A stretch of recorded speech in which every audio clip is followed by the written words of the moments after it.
Yauwa a yau mun zo mu sa gasa a tsakanin manya-manyan 'yan matan Kannywood.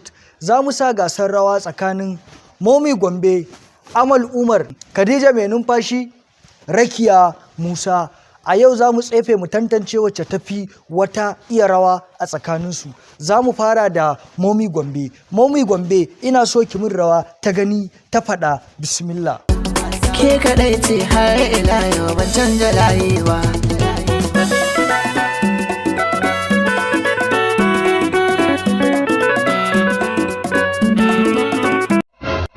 Gaskiya ne Momi Gombe, wannan rawar da kika yi ta yi kyau sosai. Ina zuwa zan dawo kanki.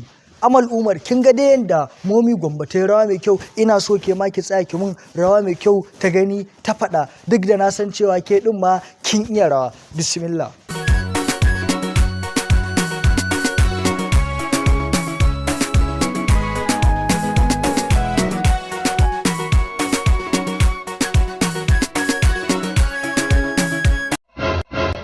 Gaskiya ne Amal Umar, wannan rawar da kika yi ta yi kyau sosai. Ke ma ina zuwa zan dawo kanki.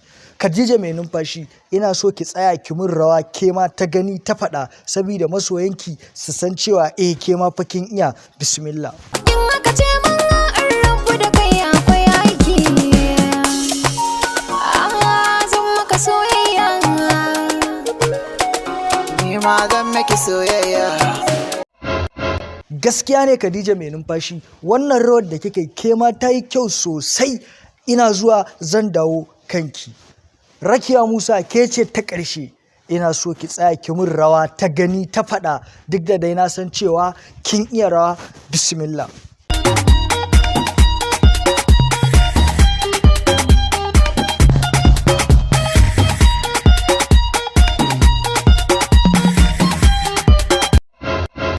Gaskiya ne Rakiya Musa, wannan rawar da kika yi ke ma ta yi kyau sosai.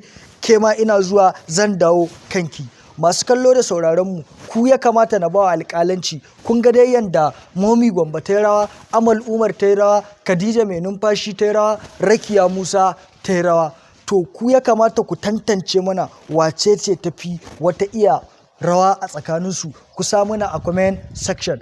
Amma kafin wannan lokacin, muna roƙon ku da ku danna mana subscribing, kana ku danna mana alamar ƙararrawa domin samun shirye-shiryenmu da zarar mun ɗaura. Mun gode.